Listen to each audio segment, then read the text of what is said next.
এই শিশু উপদেষ্টা নাহিদ বলছে যে আমরা তো অবৈধ, সাংবিধানিক ভাবে আমাদের কোনো জায়গা নেই। কথাটা খুবই সত্যি। অর্থাৎ তার একটা ভয়ঙ্কর ভয়ের মধ্যে আছে যে সংবিধান যদি এটাকেই মেনটেন করতে হয় তাহলে তারা একটা অসাংবিধানিক ভাবে আছে, অবৈধ ভাবে আছে, ভবিষ্যতে তাদের ফাঁসি হয়ে যেতে পারে। তাই তারা কি বুদ্ধি বার করলো, তারা এটিকে মুক্তিযুদ্ধের একটা প্যারালাল জায়গাতে নিয়ে যাবে। তারা যুক্তিটা এরকম দিচ্ছে যে মুক্তিযুদ্ধের পরে যদি আপনারা নতুন সংবিধান করে দেশ গড়তে পারেন, তাহলে এটাকে যদি আমরা দ্বিতীয় মুক্তিযুদ্ধ বলে নতুন করে সংবিধান করি তাহলে এটা দ্বিতীয়বার। বুদ্ধির বহর দেখেন। অর্থাৎ ভবিষ্যতে তারা বলবে এটা নতুন করে আমরা দেশ স্বাধীন করেছি, তাই নতুন করে সংবিধান। কিন্তু রে ভাই, ফাঁসির দড়ি তোরা কি কোনোদিন এড়াতে পারবি? এই সংবিধানকে পাশ কাটিয়ে যা করা হবে সবই অবৈধ। কয়েকটা বাচ্চা ছেলের কাছে সারা বাংলাদেশ জিম্মি হয়ে গেছে। বাংলাদেশ আওয়ামী লীগ নেই, ধরা যাক বাংলাদেশ আওয়ামী লীগকে আপনি খুব খারাপ বলেন, তারা নেই দৃশ্যপটে, নেই। তাহলে আপনি কোন বালটা ছিঁড়ছেন? এই এত কিছুর ফাঁকে আপনি কি প্রশ্ন করেছেন, এই সচিবালয়ে আগুন লাগলো সেটার কি করলি রে? সিসিটিভি ফুটেজ গুলো কোথায় গেল? এটা নিয়ে কথা বলছিস না কেন? ডিপ সিতে কি হচ্ছে?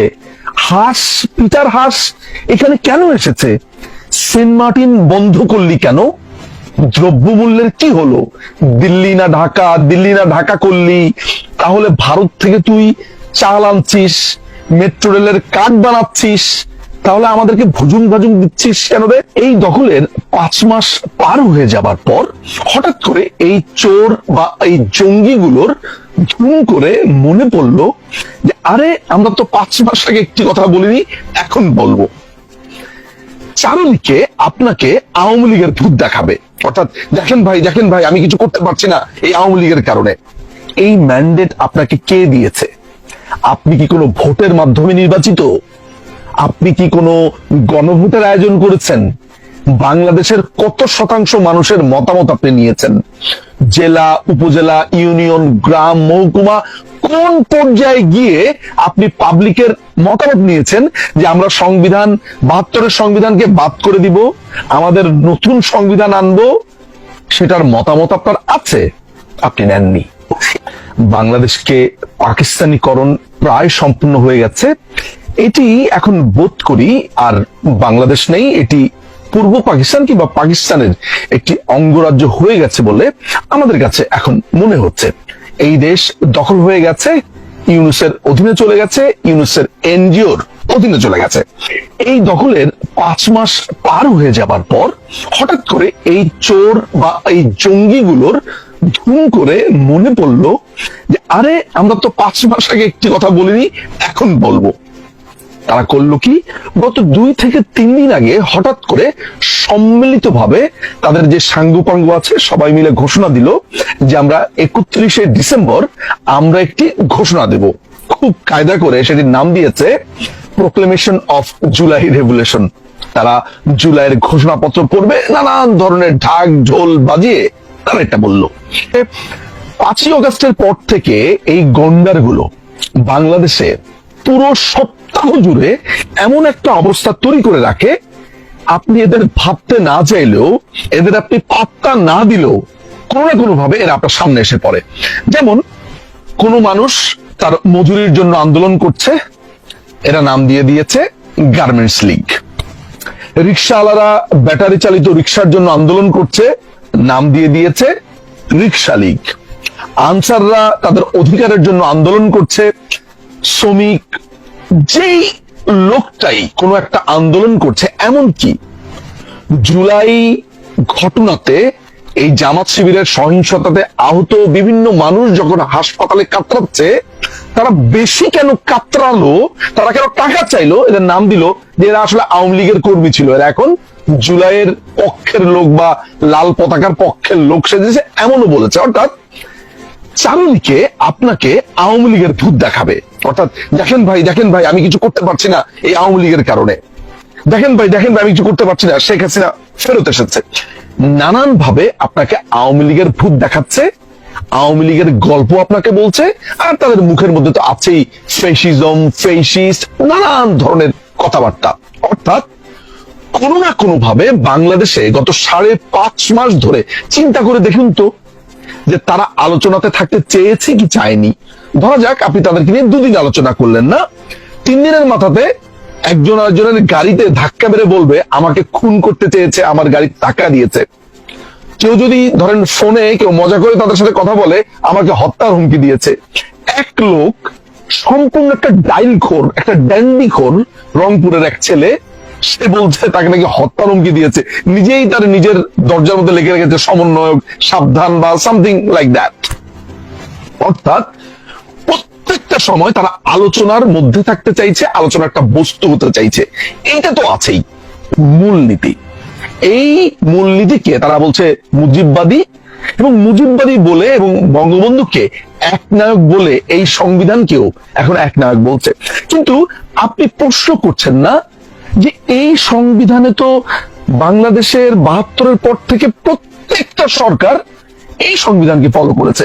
আমি যদি অন্য সবাইকেও বাদ দেই, বাংলাদেশের আরেকটি পার্টি যারা একটা দীর্ঘ সময় ক্ষমতায় ছিল, বিএনপি, তারাও এই সংবিধান মেনেছে। এরশাদ ক্ষমতায় ছিল 9 বছর, তারাও এই সংবিধান মেনেছে। What about that? এবং এই সংবিধান নিয়ে প্রচুর আলাপও হয়েছে তার পক্ষে, এরাই বলেছে হচ্ছে এই যে আপনি ক্ষমতা দখল করলেন, এই যে আপনি নতুন করে সংবিধান আনতে চান, যেটা আগামীকালকে খুব সম্ভবত ঘোষণা দেওয়া হবে, ফরহাদ মজাহার এটা বারবার বলে আসছে, এই ম্যান্ডেট আপনাকে কে দিয়েছে? আপনি কি কোনো ভোটের মাধ্যমে নির্বাচিত? আপনি কি কোনো গণভোটের আয়োজন করেছেন? বাংলাদেশের কত শতাংশ মানুষের মতামত আপনি নিয়েছেন? জেলা, উপজেলা, ইউনিয়ন, গ্রাম, মহকুমা, কোন পর্যায়ে গিয়ে আপনি পাবলিকের মতামত নিয়েছেন যে আমরা সংবিধান 72-এর সংবিধানকে বাদ করে দিব, আমাদের নতুন সংবিধান আনবো? সেটার মতামত আপনার আছে? আপনি নেননি। আপনি গণতন্ত্রের কথা বলছেন, আপনি জনগণকে সম্পৃক্ত করবার কথা বলছেন, বইয়ের পড়তে পড়তে বারবার বলছেন যে আমাদেরকে সংস্কার প্রয়োজন, সংস্কার প্রয়োজন। কিসের সংস্কার প্রয়োজন?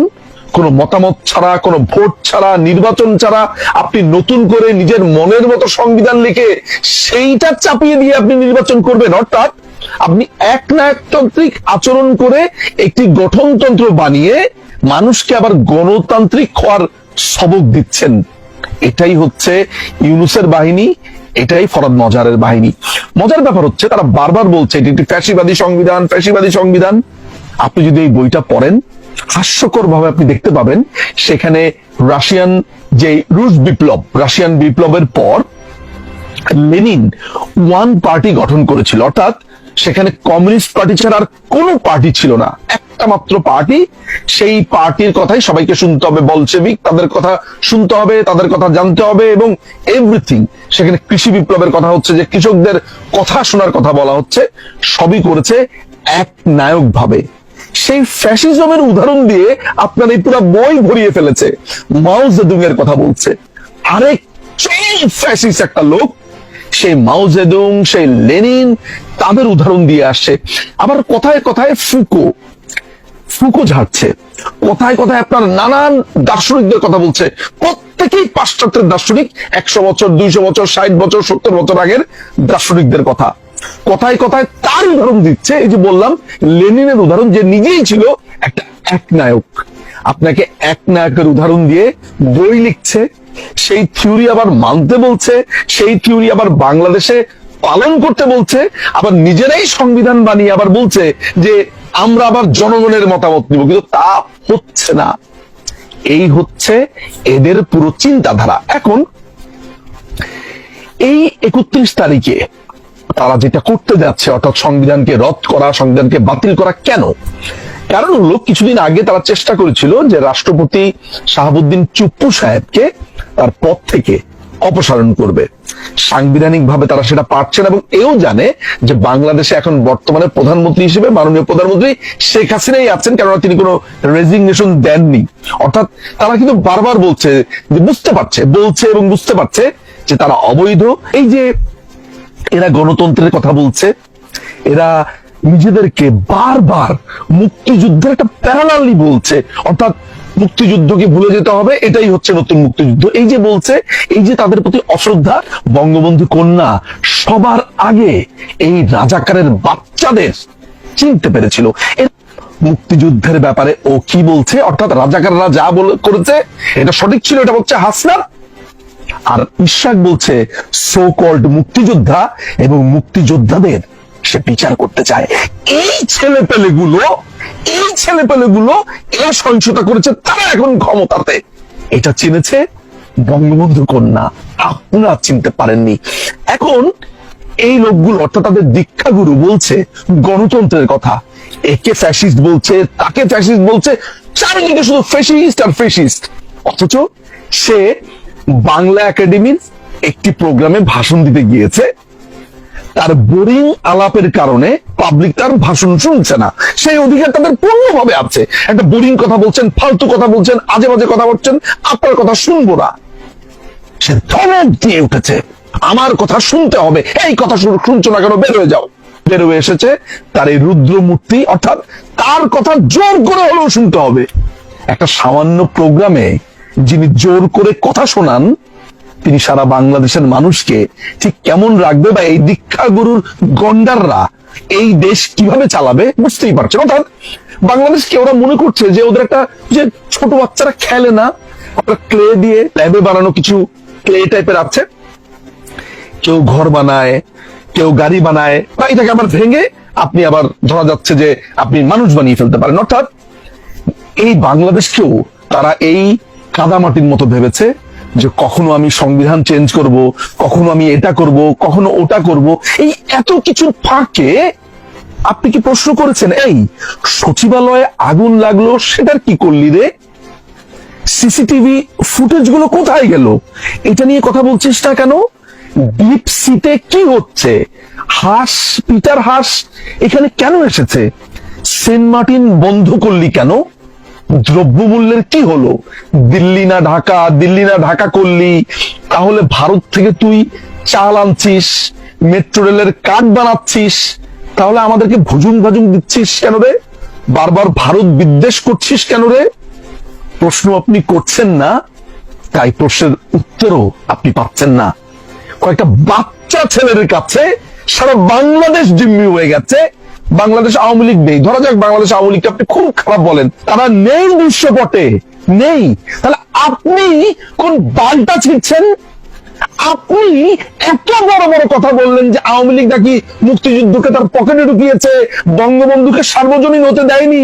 তাহলে এই যে মুক্তিযুদ্ধকে সকল মুক্তিযোদ্ধা বলছে, মুক্তিযুদ্ধকে এভরিডে অপমান করছে, এই সহিংসতার সাথে মুক্তিযুদ্ধকে আপনার তুলনা করছে, 72-এর সংবিধান বাদ দিচ্ছে, আপনি মুখে কোন বালটা পড়ে আছেন, কিচ্ছু বলছেন না।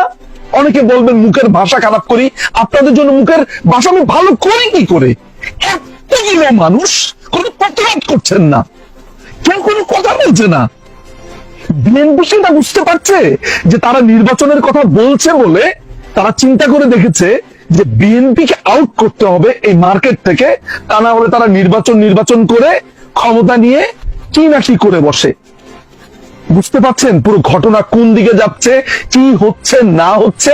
এই 31 তারিখ আর কিছুই না, শুধু নিজেদের ক্ষমতাকে একটা দীর্ঘ সময়ের জন্য বাংলাদেশের বুকে যাতে চেপে বসতে পারে, তাদের উপরে কেউ কথা না বলতে পারে, সেটারই ব্যবস্থা চলছে।